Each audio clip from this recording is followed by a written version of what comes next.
ये इंसान की फितरत में है कि एक ही चीज़ बार बार खा के उकता जाता है। तो आज पुलाव बिरयानी की बजाय बन रहे हैं चाइनीज़ राइस देसी टच के साथ, लेकिन इंशाल्लाह ताला बहुत ही टेस्टी, बहुत ही यम्मी बनने वाले हैं। रेसिपी पूरी देखें और ट्राई ज़रूर करें, इंशाल्लाह ताला वाह वाह मिलेगी। तो जी बिस्मिल्लाहिर्रहमानिर्रहीम, अस्सलाम वालेकुम। कैसे हैं आप सब? आई होप सब ठीक ठाक होंगे। और इस दुआ के साथ अल्लाह ताला आपको और हमें सेहत और ईमान की सलामती वाली ज़िंदगी अता फ़रमाए, आमीन। रेसिपी का आगाज़ करते हैं। बिस्मिल्लाहिर्रहमानिर्रहीम। तो सबसे पहले यहाँ मैंने आलू ले लिए हैं और इनको फिंगर चिप्स की तरह काट लिया है। और काटने के बाद इनको ठंडे पानी में रखें और इसके बाद इनको नमक वगैरह कुछ भी लगाए बगैर बस इनको फ्राई कर लें।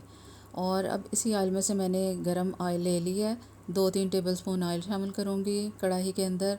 और इसके अंदर लहसुन मैंने डाल दिया बारीक कटा हुआ।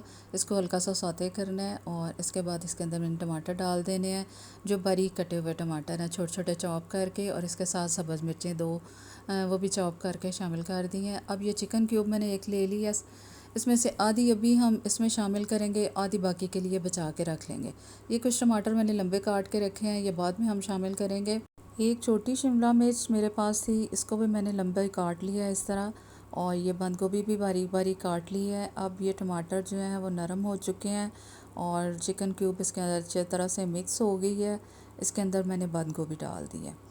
अब बंद गोभी को अच्छी तरह से मिक्स करना है। थोड़ा सा ये सॉफ्ट हल्की सी होगी तो इसके साथ हम टमाटर शामिल कर देंगे जो हमें लंबे काट के रखे हुए थे। इनके साथ जायका भी बहुत अच्छा इंशाल्लाह ताला बनेगा और ख़ूबसूरत भी बहुत ज़्यादा लगते हैं। नमक डाल दिया, 1 टीस्पून काली मिर्च शामिल कर दिया, थोड़ा सा 2 टेबलस्पून के करीब सोया सॉस इसमें शामिल करूँगी। और शिमला मिर्च को बिल्कुल आखिर में शामिल करेंगे क्योंकि शिमला मिर्च क्रंची ही अच्छी लगती है। तो अभी मैंने शिमला मिर्च भी इसमें शामिल कर दिया है। बस इसको अच्छी तरह से मिक्स करेंगे और एक बर्तन में निकाल देंगे ताकि ये ठंडा हो जाए और पानी ना छोड़े और ना ही ये नरम पड़े हमारी सब्ज़ी। अब उसी बर्तन में कढ़ाई में मैंने 2 टेबलस्पून ऑयल के शामिल करके 1 टेबलस्पून चॉप लहसुन और आधी चिकन क्यूब जो बचाई थी वो डाल दी है।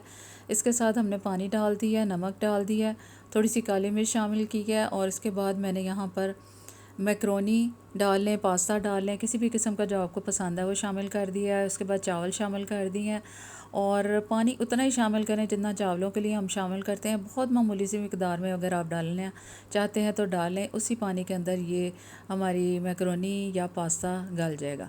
अब यहाँ पर पानी खुश्क हो गया है, मैंने थोड़ा सा सोया सॉस डाल दिया है, इसके साथ थोड़ी सी काली मिर्च का छिड़काव किया है और यहाँ पर मैंने दम लगा दी है।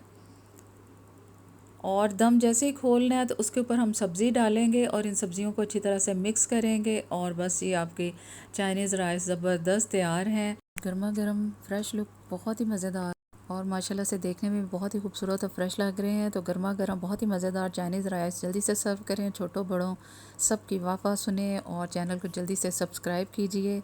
रेसिपी पसंद आए तो प्लीज़ लाइक कीजिए और दुआ में याद रखें। अल्लाह हाफ़िज़।